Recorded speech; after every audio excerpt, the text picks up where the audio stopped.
Welcome to Apples from the Orchard. Welcome to the Garden of the Spirit, a class studying apples from the orchard. This class meets in Long Meadow, Massachusetts, and is held in memory of Malka Ruth, Bas Moshe Margaret Vogel, blessed memory. Apples from the Orchard contain selections of teachings of Kabbalah from the Arizal, Rabbi Yitzchak Luria, based on the weekly Torah portion, superbly translated and explained by Rabbi Moshe Wisniewski. We are on page 803 at Parshas Pinchas at the second chapter. The strength of the sisters. Okay. There were 5 sisters whose father had died, and they had no brothers, and they said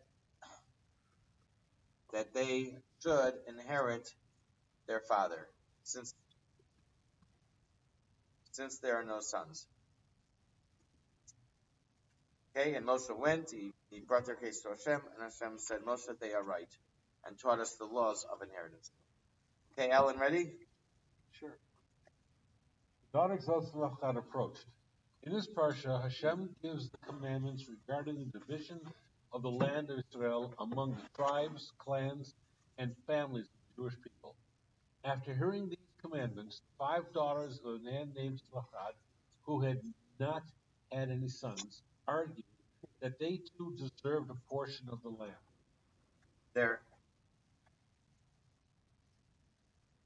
The law is that they compared it to another law.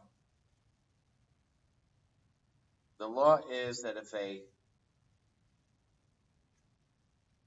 if a person dies without children, then his wife would either marry his brother or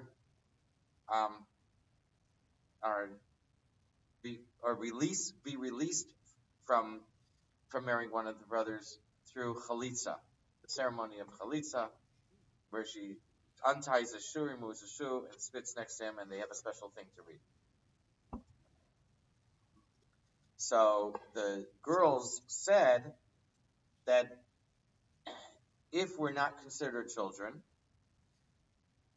then if we are considered children, we should have the inheritance. If we're not considered children, then our mother should marry a brother of our father.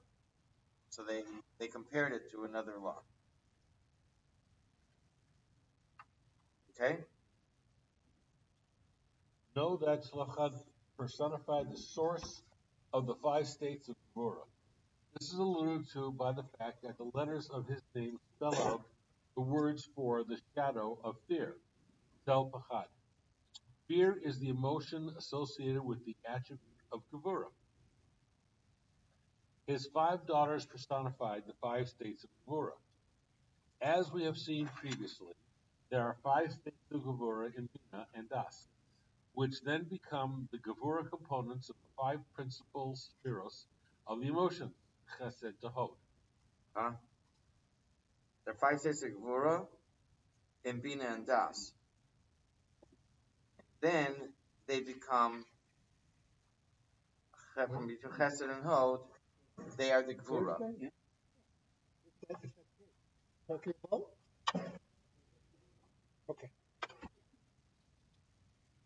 Okay? Specifically. Okay? Specifically, they personify the 5 states of Gevurah that remain within the abode of Zer Anpin and do not enter Malchus. Instead, other states of Gevurah take their place and enter Malchus as it's known. The first set of states of Gevurah that descend from Ima to Zer Anpin remain within it until they are sweetened by the states of Chesed within Zer Anpin. They are then transferred to Nukva. Therefore, Moshe was unsure whether or not they deserved a portion of the land, that is, in Malchus. The land in Malchus. Yeah. Since they since they don't enter Malchus as Gevuras, so he thought maybe they shouldn't share in the land. But then it's not Gevura anymore. Well, it's a sweetened Gevura. Don't say it's a canceled Gevura. It's a sweetened. Okay. So that'd be my take. The earth and specifically the land of Israel personifies Malchus. These 5 daughters personified the 5 states of Gevurah, but there are iterations of the 5 states of Gevurah that do not reach Malchus. So Moshe was not sure whether they personify the iterations that reach Malchus or not. Hashem told him that since they do shine into Malchus, they deserve a portion of the land. Even the iterations of the 5 states of Gevurah that do not themselves enter Malchus shine some of their light into Malchus. And therefore, no matter what iteration of the 5 states of Gevurah the 5 daughters of Zelophehad personified, they deserved a portion in the land. Even if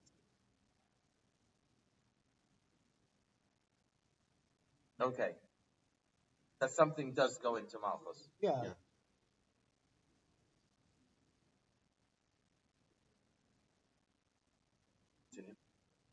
Of these 5 states of Gevurah, 3 of them are sweetened by the states of Chesed within Zeranpin, and 2 are not, as is known. The 3 that are sweetened were personified by the daughters Chogla, Milcah, and Tirzah. This is because Chogla means she has a holiday, Tag La. She celebrates because she is sweet. Milcah's name indicates her essence. Milcah can be vocalized Malka, queen, clearly associated with Malchus, sovereignty. Tirzah means will and loving kindness. Tirzah means she will want, indicating goodwill and desirability, which is possible only if Gevurah has been sweetened by Chesed. The 2 that were not sweetened were Machla and Noah. Machla can be interpreted to mean she will be wiped out, similar to and he wiped out Vayamach all life. Noah. Okay. Noah is similar to the words meaning swaying in the verse, the earth is swaying like a drunkard. It is rocking to and fro like a hut. Its iniquity shall weigh it down, and it shall fall to rise no more. Isaiah 24, chapter 24. These 2 names are thus associated with the states of Gevurah that have not been sweetened with Chesed.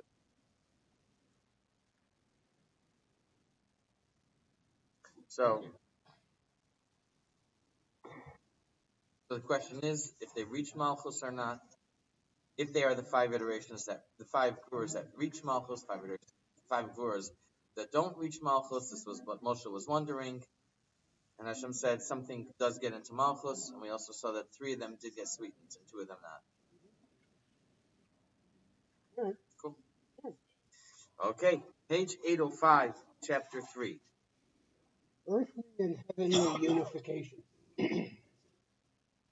So on the Sabbath, you shall offer beyond the daily ascending offering. On the first days of your month, Rosh Chodesh, you shall offer beyond the daily sacrifice, it shall be done. On the 14th day of the month, Pesach, you shall offer beside the morning sacrifice, you shall do them beyond the daily sacrifice, it shall be done. On the day of the first fruits, on your weeks, Shavuot, you shall offer beside the daily sacrifice, you shall do them. On the first day of the seventh month, the day of the blowing of the shofar, Rosh Hashanah, you shall do beside the daily sacrifice. On the 10th day of the 7th month, you shall afflict yourselves by fasting, Yom Kippur. You shall offer beside the daily sacrifice. On the 15th day of the 7th month, you shall celebrate the festival of Sukkot, and you shall offer beside the daily sacrifice. In this parsha, Hashem commands us to offer daily tamid offerings and additional musaf offerings on Sabbath and holidays. The daily and additional offerings are ascending offerings, olah. In listing of the additional offerings, the Torah refers to each being required in addition to the daily morning offering.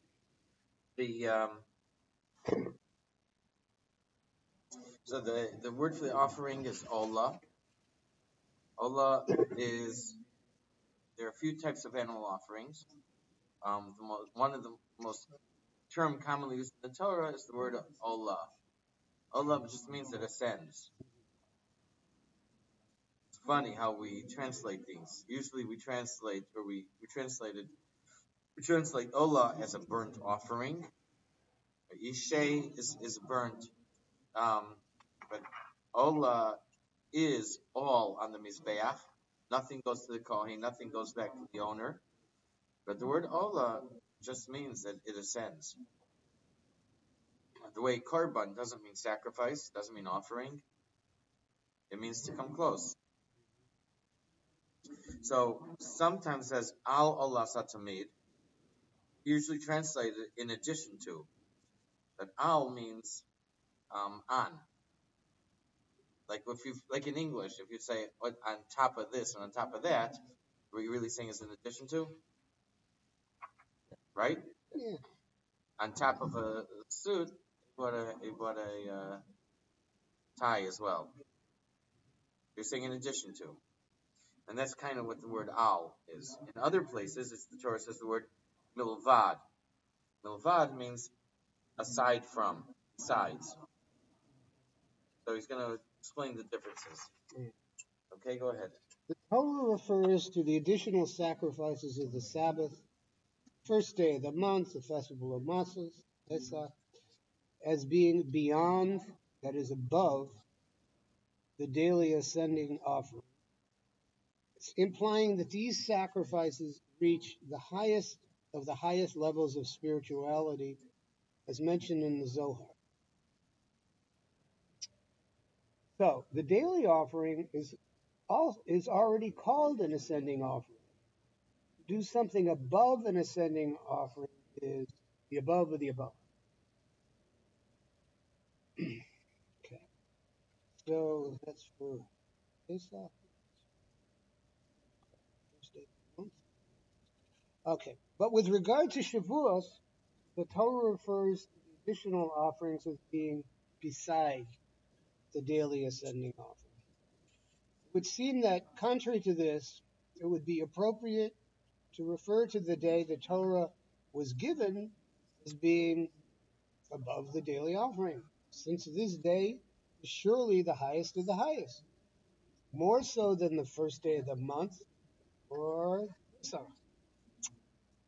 Let us note the difference between the active phraseology of you shall do and the passive shall be done. The Torah uses both expressions. Sometimes it's tasked you to do it, sometimes it should be done. Passive. In its description of the additional offerings of Rosh Chodesh, the Torah uses the passive. In the description of Pesach, both active and passive. In the description of those of Shavuot and Rosh Hashanah, but Arizal is not focusing on this here, only the active. In the description of Shabbos, the Torah uses neither. The Torah uses passive. Rosh Chodesh, Pesach, Shavuos. Rosh Chodesh is passive, Pesach is both, Shavuos is active, and Shabbos is neither. Okay, so through this we understand the mystical difference between Sabbath, Rosh Chodesh, and the festivals. Okay. 87 on the top. On the Sabbath, there occurs two types of coupling between the parts of first it involves the angels, and through them this coupling occurs. This coupling is called the coupling of the angels, meaning that they act as male waters in order that they receive divine beneficence from above. Male waters is the idiom of the arousal from below. It is an act performed in order to elicit divine beneficence from above. The coupling of the Sephirot initiated by angels is seen as an integral system, function in the workings of the channeling of divine beneficence earthward. The angels are part of this machinery. They elicit divine beneficence as part of the divine plan. This coupling occurs on Sabbath night. We are therefore permitted to engage marital relations on the Sabbath night. Marital relations on Friday night imitate the coupling of the Partzufim aroused by the angels that occurs this night. Special time to perform the mitzvah of intimacy. The second type is initiated by human souls and occurs on the Sabbath day. We are therefore forbidden to engage in marital relations on the Sabbath day, for we have to raise male waters in order to effect the supernal coupling, which elicits a flow of souls into the world.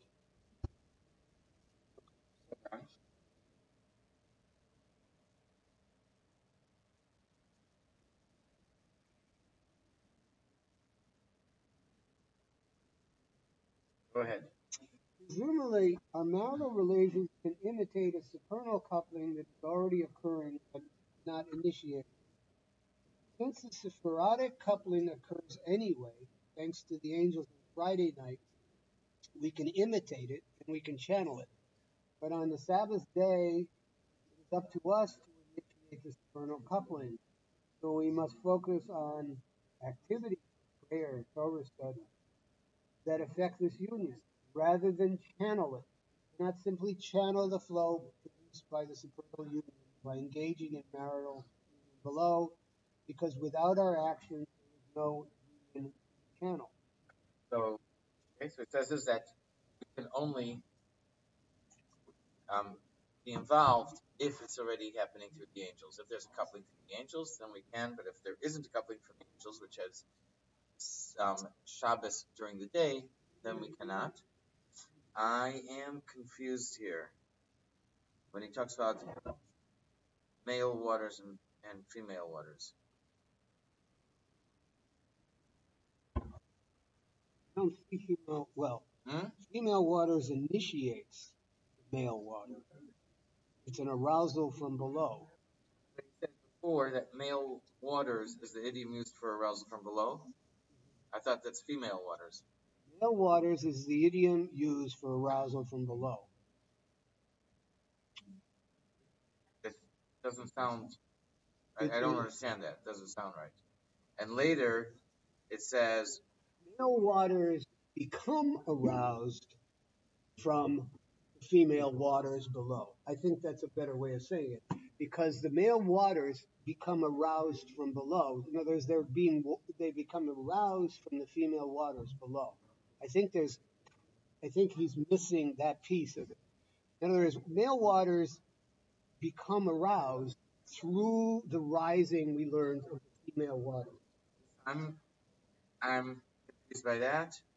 And then later, in the middle of the page, it says, we then have to raise male waters in order to affect. I'm confused by that. Doesn't sound right. I'm not following it. I don't understand how you raise the male waters. I know. Because the male waters are there. I think it's the female waters that raise.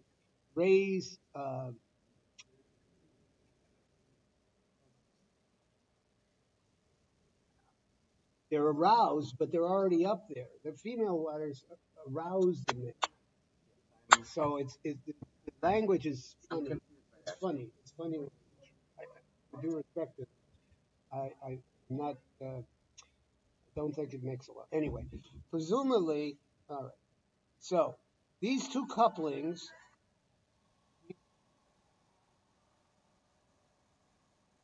I mean, I get the channeling piece, but I don't get the descriptive piece.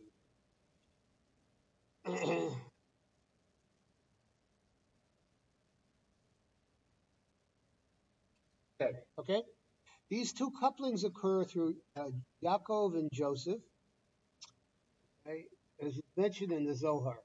These couplings occur on the Sabbath, one through us and one without us. It's the higher and the lower coupling. It is therefore said that on the Shabbos, above the daily ascending offering and its libation, that's the above. From this coupling, for this coupling occurs above. Zeranpin is absorbed within Abba and Nukva within Ima.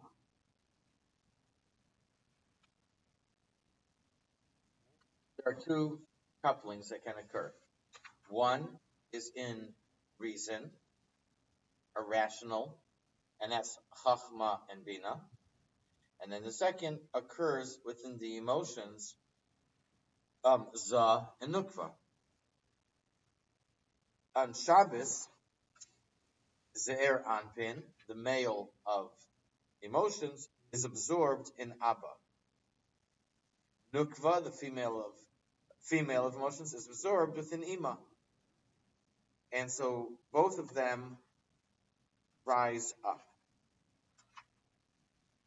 I guess that is probably the higher coupling. That would be the higher. That's above the daily offering, above the daily ascending offering. Al Olas.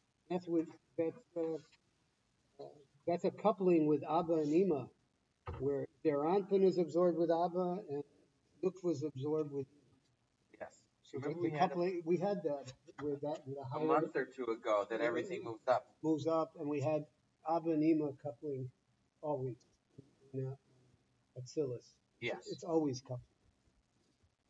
Always coupling. I mean, we don't know. But not always a mature coupling. And not always mature, but it's always coupling. Okay. So, Sabbath is the return of everything to its source. Okay. So the emotions and means of expression are renewed within the intellect that gave rise to them. In this case, Hashem's idea of the world. This is why it is written, "You shall guard the Shabbos, for it is holy unto you," implying that it is intrinsically holy. For as Anpin and Nukva ascend to the level of Abba and Ima, who are termed holy, as it is written, "It is a jubilee; it will be holy unto you." As we have explained previously, the jubilee year manifests Ima. In general, the intellect is above and removed, holy and objective, from the subjective reality of the emotions. Intellect is above and removed. So the intellect is supposed to be objective, not emotionally involved, and can make an objective judgment. The emotions are subjective because they are going to affect someone's judgment, and they're going to bring bias with them.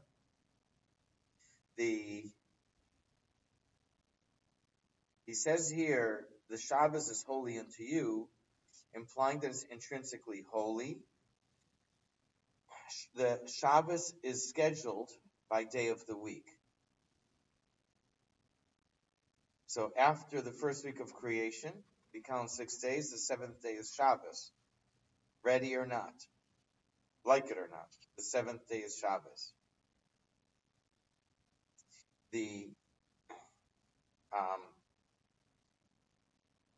What's different than that is the holidays. because the holidays aren't set. Mhm. That is up to us to declare, because the Bezdin is the court that decides when Rosh Chodesh will be, and based on that decision, so that's when the holiday is going to be. Um, was missed.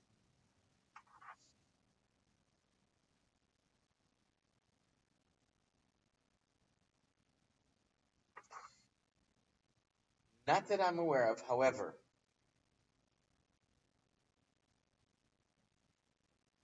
They did not really, they relied on the witnesses in order to come and declare it Rosh Chodesh. However, they knew already if the moon will be able to be seen that night or not. They had very concise calculations. That took all the factors into account. So they knew if the moon could be seen.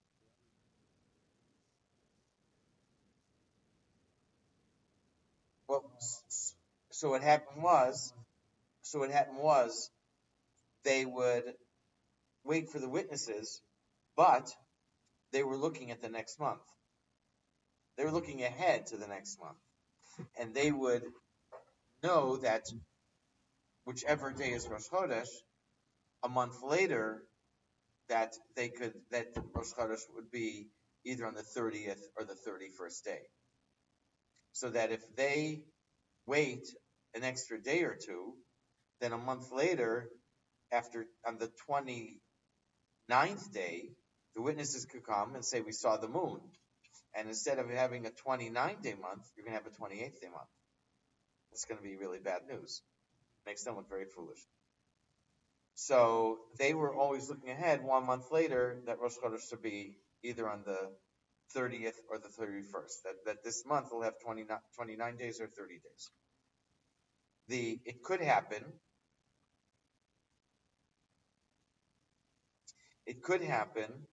that in winter, when it comes time for Rosh Chodesh, and the witnesses want to see the moon, it's cloudy. 4 weeks later, they're waiting to see the moon. Again, it's cloudy. 4 weeks later, they're looking to see the moon, and again, it's cloudy. And if they're not careful, if the Bezdin isn't careful, then you can have 3 or 4 30-day months in a row, and the 4th or 5th month, the moon will be seen on the 27th.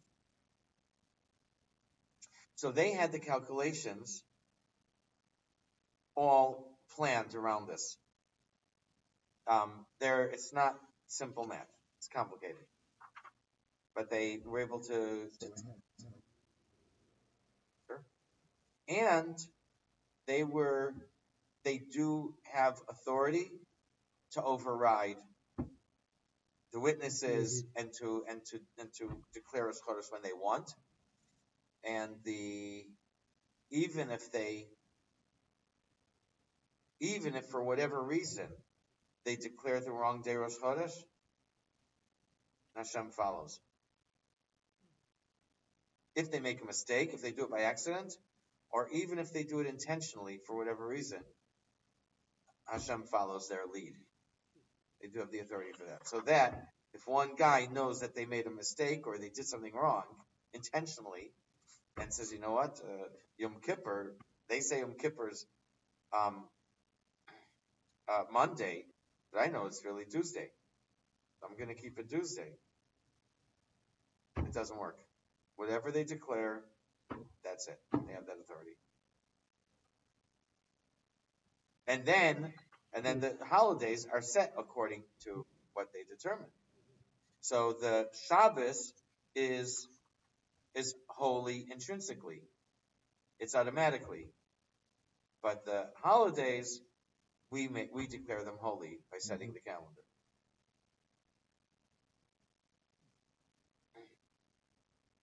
Okay. That was 808. In contrast, the festivals are called calling of holiness. but not holiness itself. This is why, with regard to the Sabbath, it is written above the daily sacrifice. However, since there are two types of coupling that occur on the Sabbath, one through us and one without us, the Torah says, neither it shall be done in the passive, nor ye shall do in the active. On Pesach and Rosh Chodesh, a supernal coupling also occurs, but it occurs by itself without our initiative. No, Hmm? it's the other way. It's the angels, I guess. This is what the Hebrew says. This is the meaning of the Zohar statement that the coupling that occurs on Pesach is not from our side. Therefore, in the context of Rosh Chodesh and Pesach, the Torah says, above the daily sacrifice, it shall be done, implying that one, there is a supernal coupling, and two, it occurs by itself. Hmm. By the way, this also explains the difference between Sabbath and Rosh Chodesh in the following way. On the Sabbath, the male principle predominates due to the influence of Abba, but on Rosh Chodesh, the female principle predominates due to the influence of Ima. Sabbath is a solar phenomenon occurring every seventh day, while Rosh Chodesh is a lunar phenomenon occurring when the moon begins its cycle anew. So the woman is compared to the moon. Both have cycles. The moon goes through phases.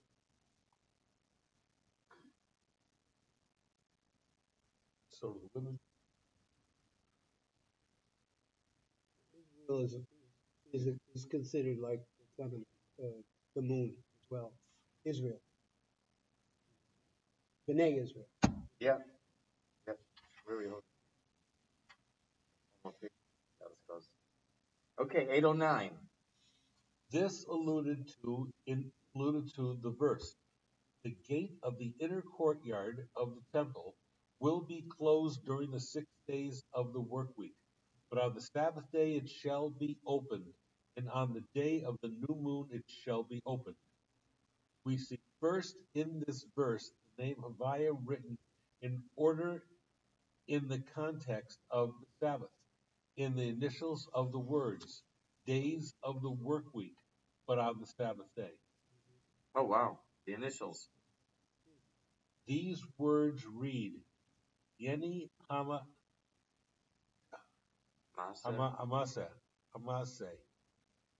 U Biyom Hashabbos. The initials of these words in order are Yud, Hey, Vav, Hey, name Havaya. Do you remember we once had maybe 10 verses that have initials of Yud and Hey and Vav and Hey, but in different orders? Yeah. I don't remember that this one was in that. Maybe it could be. I don't remember that this was in that list. Okay.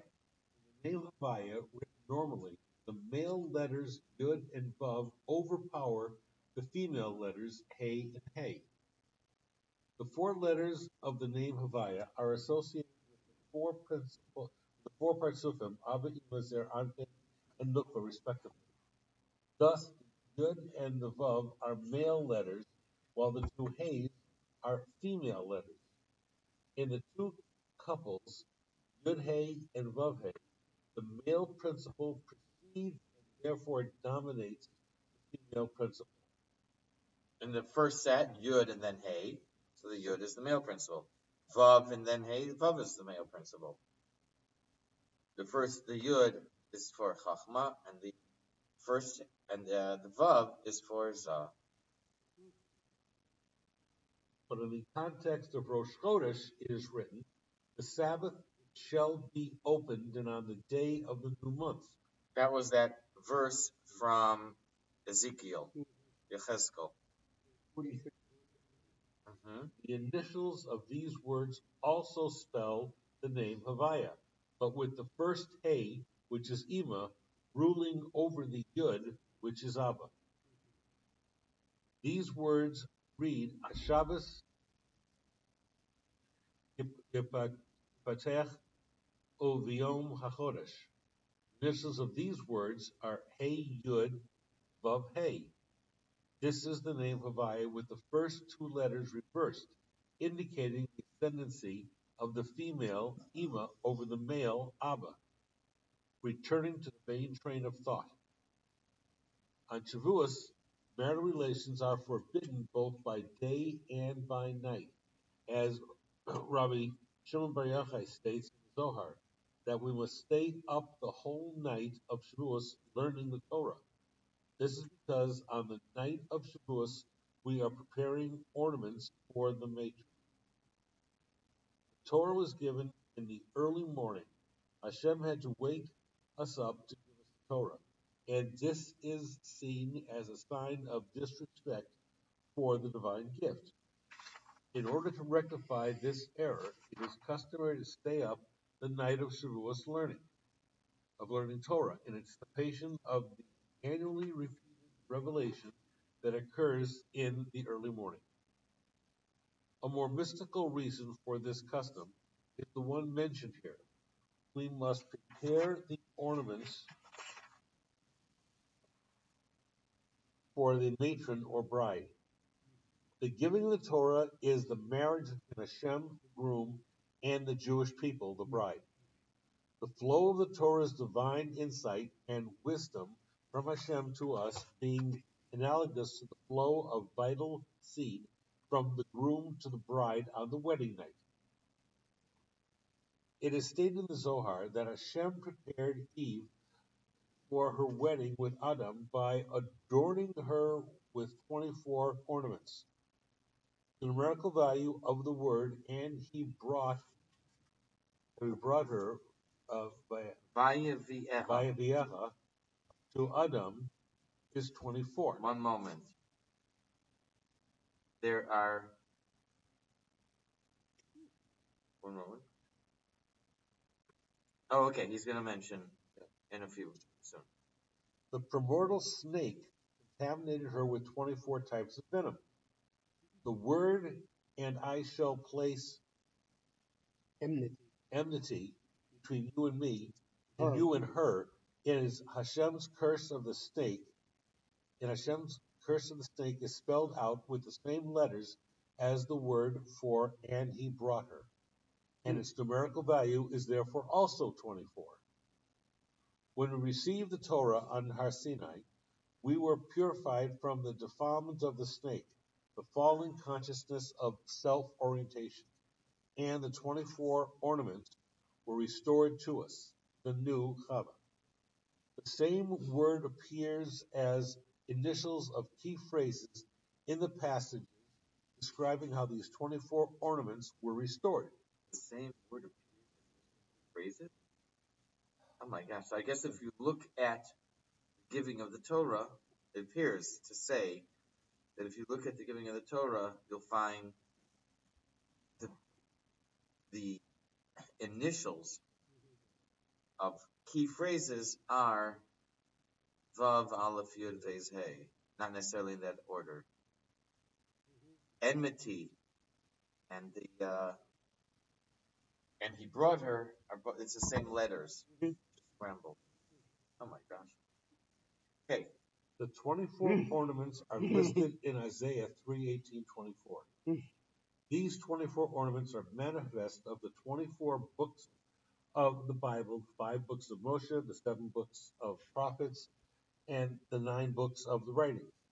It is therefore customary to spend the night of Shavuos reading selections of these books, chiefly the beginning and end of each parsha of the Torah and book of the prophets and writings, plus selections from the oral law as well. This is called tikkun, rectification, or restoration of the 24 ornaments of the bride. The matron is the female principle, the shechina, which is the collective soul of the Jewish people. The bride we are adorning by learning Torah on Shavuos night is thus essentially our individual selves and the Jewish people collectively.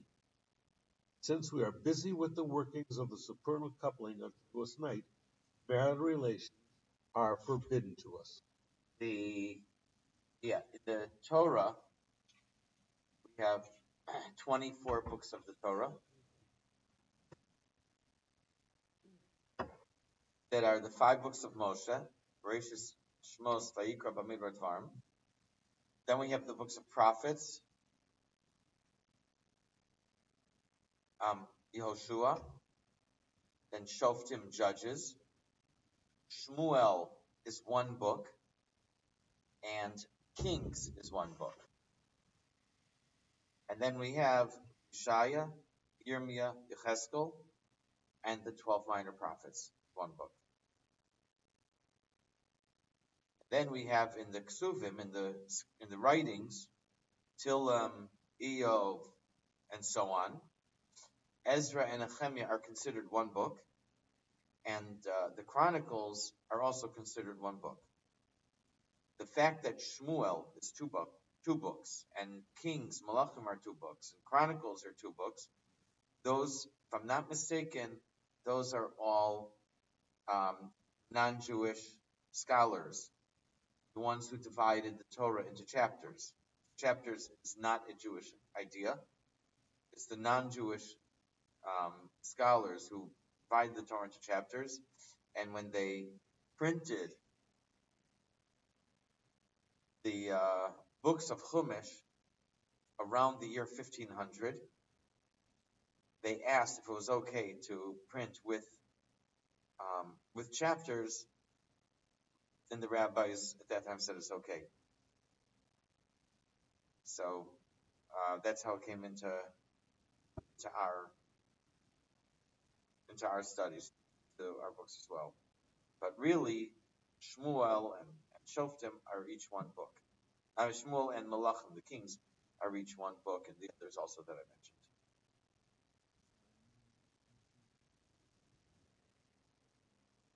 Yes.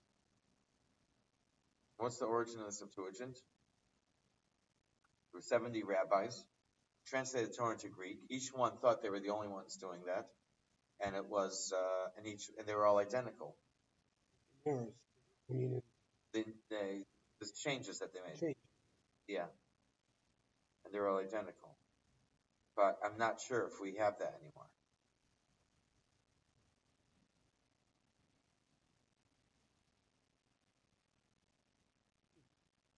It was translated into Greek, right? Yeah. So, and then from Greek, I think, into other languages. I don't know if we have the original Greek anymore. Greek, then Latin. Latin? Yeah. First Greek, then Latin. What includes? It includes the Book of Jubilee? Never heard of the book. Enlighten me. Enlighten me.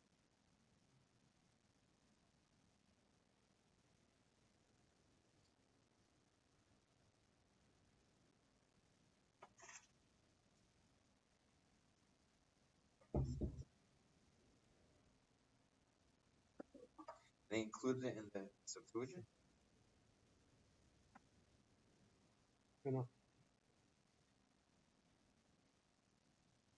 There's a book of Ben Sira.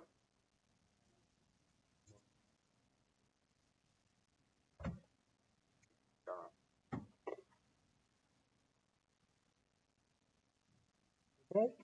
So we talk about the 24 ornaments, and as he says, this is the book of Isaiah, chapter 3.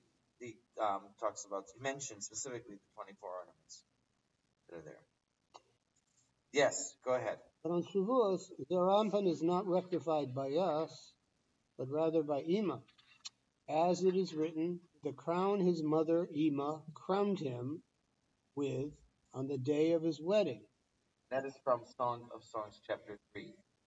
The day of his wedding refers to the day we got the Torah. As above, Shavuos is the wedding day between Hashem and Israel. During the Sabbath day, Marital relations are forbidden because during the day we must effect the coupling by actively performing mitzvah. On Shavuos, this is not the case, since the rectification of Zeir Anpin occurs without us. Hashem, through the parts of Ima, bestows upon Zeir Anpin his crown, his delight, and will, vis-a-vis Torah study and the observance of commandments. Therefore, marital relations are forbidden on Shavuos, just as they are on Yom Kippur. This is the mystical meaning of the verse, "She is my sister, my father's daughter. She is not the daughter of my mother, as she became my wife." The whole night there is no supernal couplet, for Nukva of their Anpin must immerse herself the following morning, as is explained in the Zohar there. The verse quoted was Abraham's answer to Abimelech as to why he referred to his wife Sarah as his sister. Sarah was Abraham's niece, that is, his father's granddaughter, but through a different mother. Since granddaughters often call their grandfather's father, Sarah could loosely be called Abraham's sister. It could be, his sister also could be a female relative. Right. But she's actually the daughter of his brother, and he and his brother had the same father, but different mothers. This alludes to the relationship between Zeir Anpin and Nukva. They are both the offspring of Abba and Ima, and are therefore brother and sister in addition to groom and bride. As explained in the Zohar, that Zeir Anpin and Nukva may couple only when Zeir Anpin and Nukva are receiving consciousness light from Abba. For only the extreme intense light of Abba, the pure light of original insight, can expel the forces of evil that always seek to intervene and siphon off the flow from Zeir Anpin to Nukva. Therefore, marital relations are chiefly encouraged on the Sabbath night. Abba is shining into Zeir Anpin and Nukva. At such times, they are considered more the offspring of Abba than of Ima, not the daughter of my mother, and therefore she became my wife. On festival nights, however, when Zeir Anpin is receiving consciousness chiefly from Ima, marital relations are not encouraged. Specifically on Shavuos day, they are forbidden.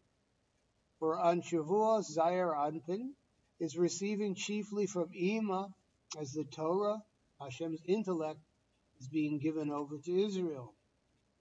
Zohar explains that the mikvah in which Nukva immerses is the 50th gate of understanding, Bina Ima, of the level of divine consciousness granted to us on Shavuos by virtue of the 49 gates of understanding which we achieved on our own by counting the 49 days in the Omer. The second tablets were given on Yom Kippur. So there is therefore an affinity between Yom Kippur and Shavuos. Shavuos is the culmination of the new year that began with Pesach, the renewal of the spring, while Yom Kippur is the completion of the new year of Rosh Hashanah. Sukkot, Shemini Atzeres, are seen as just the revelation of the consciousness that was already elicited on high during the 10 days from Rosh Hashanah to Yom Kippur. Both Yom Kippur and Shavuos are therefore days of giving of the Torah. Moshe came down with the second set of luchos on Yom Kippur. This could also be why Arizal does not address in this passage what happens on Sukkot and Shemini Atzeres, the projection of Rosh Hashanah and Yom Kippur onto lower consciousness. Wow.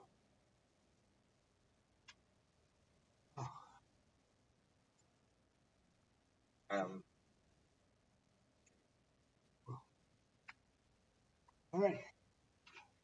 But on the day of Shavuos, Zeir Anpin and Nukva couple slowly through the influence of Ima. Ima escorts Zeir Anpin and Nukva to the bridal chamber, so to speak. The powerful flow of intellect into our consciousness that occurs when Torah is given on Shavuos served as sufficient inspiration for union of their motion and their means of expression. The excitement over the new insights and understanding inspires us to get emotionally involved with the Torah and seek to disseminate its message to outside reality. This explains the textual differences we pointed out above with regard to Shavuos.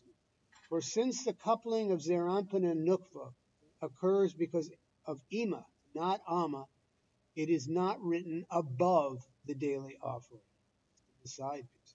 On Shavuos, Zer Anpin and Nukva do not ascend to the level of Abba, only to the level of Ima.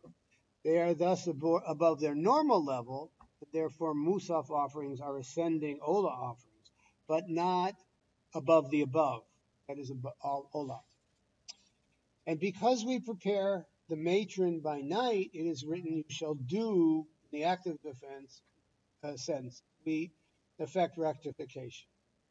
For the same reason, in the case of the other festivals, the word unblemished is written before mention of the daily offering, as it is written. And 7 one-year-old sheep unblemished above beside the daily offering. But in the case of Shavuos, the word unblemished is not written until the end. Well, beside the daily sacrifice and its meal offering, you shall do them.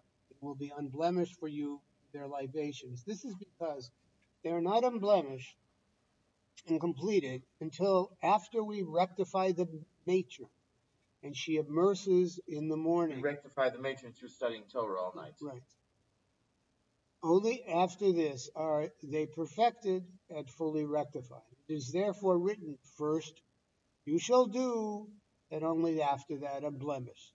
In contradistinction to all of the other festivals, the supernal union of Shavuot is especially dependent on our active participation by preparing the bride's adornments when we stay up the whole night.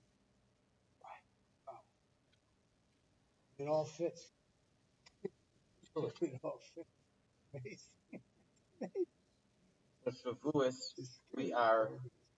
there's no coupling on its own. So we have to work by studying Torah, and we don't every day.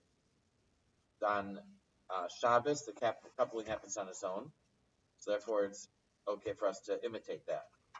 But by day, that's Shavuos night. By Shabbos, by day, night. But by day, there is no coupling, so we need to do extra davening, read the Torah, extra Torah study.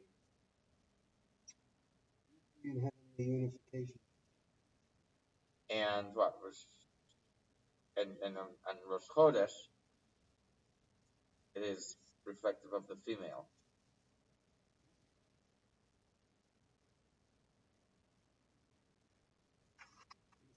Above the above. Not above the above. What? Disappointed? Missed something out? Well,